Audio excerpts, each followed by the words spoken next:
இப்போ விஜய் அவங்க வந்து களத்தில் இறங்கியிருக்காங்க. நீங்கள் பார்த்தீங்கன்னா விஜய் அவங்க வந்து இப்போ ஜனநாயக படப்பிடிப்பில் தான் இருந்தாங்க. இப்போ விஜய் அவங்க வந்து திமுக தான் என்னுடைய அரசியல் எதிரிங்கிறத அழுத்தமாக பதிவிட்டாங்க. அவங்க எதுலேயுமே அவங்க பின்வாங்கலை. எங்களுடைய அரசியல் எதிரி திமுக தான். அந்த தேர்தலில் திமுகவை வைத்து தான் நான் பிரச்சாரம் எல்லாம் பண்ண போகிறோம். திமுக தான் மக்கள் மன்றத்தில் நாங்கள் நிற்கிறேன். அப்போ இப்போ திமுகவுக்கு வந்து ஒரு பெரிய பீரங்கி அடிக்குது. எப்படின்னு பார்த்தீங்கன்னா, ஒரு சைடு வந்து எடப்பாடி ஐயாவை நம்ம கவனிக்கணும். எடப்பாடி ஐயா வந்து ஓபிஎஸ் அவங்களோட நெருங்கி போயிட்டு இருக்காங்க. நெருங்கி போயிட்டு இருக்கும்போது திடீர்னுட்டு ஓபிஎஸ்ஸை கட் பண்ணிட்டு அவங்க அந்த கட்சியை கேப்சர் பண்ணி அவங்க அதில் ஸ்டெடியாக உட்காந்துட்டாங்க. அவங்களுடைய மனநிலை வந்து எப்பொழுதுமே தன்னை முதன்மைப்படுத்துவதற்கு என்ன களம், அதுக்கு என்ன வேணாலும் செய்யலாம் அப்படிங்கிற ஒரு நிலைப்பாடு அவங்கள்ட்ட இருக்குது.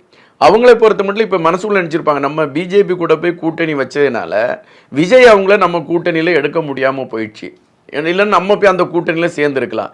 எனவே நம்ம நேரம் பார்த்துக்கிட்டே இருப்போம், டக்குன்னு பிஜேபியை கட் பண்ணிட்டு நம்ம விஜயோட அவங்களோட கூட்டணி சேர்த்துக்கலாம் அப்படிங்கிற ஒரு எண்ணம் கண்டிப்பாக எடப்பாடி அவங்களுடைய மனசில் இருக்கும். இந்த மாற்றங்கள்லாம் நடந்துட்டு வச்சுப்போம்.